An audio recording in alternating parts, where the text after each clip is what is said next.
Дойчланд. Фашик, блядь. Ебать ту Люсю. Фашиста поймали.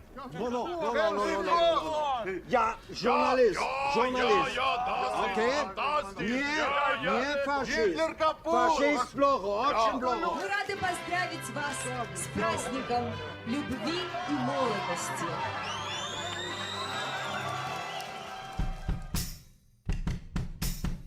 Ребята, кто командир?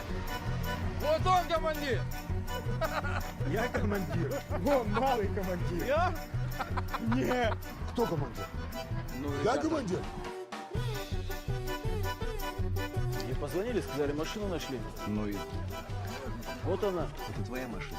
Моя? Вот на нее и пиши. Это ж грабеж. А мы что, на велосипедах должны ездить? Тебя от фашистов защищать. Мама!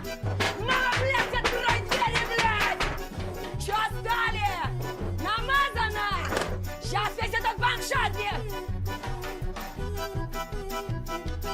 Интересуется, что здесь у вас происходит. А что здесь у нас происходит?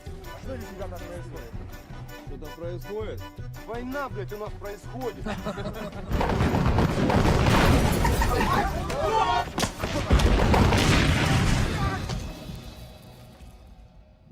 Спасибо нашим президентам, руководителям. Спасибо.